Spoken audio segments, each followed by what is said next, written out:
కార్యకర్తలందరూ కష్టపడ్డారు, ప్రజలు అభిమానించారు, కాంగ్రెస్ గెలిచింది.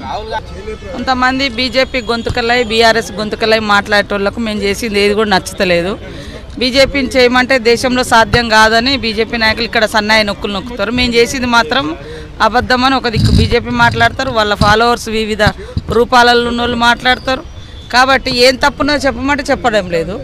50 రోజుల కంటే ఇంకా ఎక్కువ టైం కూడా మొన్న కూడా ఇచ్చినాం కదా.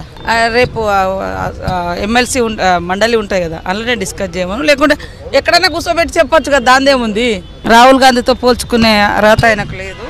ఆ రోజు ఇక ఆయన గురించి ఆయన బాగా ఆలోచించుకొని మాట్లాడాలి, ఎక్కువ ఆలోచించుకొని మాట్లాడితే బాగుంటుంది చాలా. ఇంకా రాహుల్ గాంధీ గారిని కోట్ చేసినంటేనే ఆయన గురించి అర్థమైపోయింది. కార్యకర్తలందరూ కష్టపడ్డారు, ప్రజలు అభిమానించారు, కాంగ్రెస్ గెలిచింది. కొంతమంది బీజేపీ గొంతుకలై బీఆర్ఎస్ గొంతుకలై మాట్లాడేటోళ్లకు మేము చేసింది ఏది కూడా నచ్చలేదు. బీజేపీని చేయమంటే దేశంలో సాధ్యం కాదని బీజేపీ నాయకులు ఇక్కడ సన్నాయి నొక్కులు నొక్కుతారు. మేము చేసింది మాత్రం అబద్ధమని ఒక దిక్కు బీజేపీ మాట్లాడతారు, వాళ్ళ ఫాలోవర్స్ వివిధ రూపాలలో ఉన్న వాళ్ళు మాట్లాడతారు. కాబట్టి ఏం తప్పునో చెప్పమంటే చెప్పడం లేదు.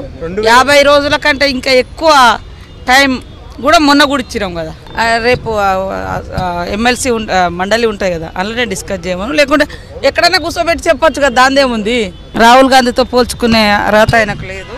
ఆ రోజు ఇక ఆయన గురించి ఆయన బాగా ఆలోచించుకొని మాట్లాడాలి, ఎక్కువ ఆలోచించుకొని మాట్లాడితే బాగుంటుంది చాలా. ఇంకా రాహుల్ గాంధీ గారిని కోట్ చేసినంటేనే ఆయన గురించి అర్థమైపోయింది.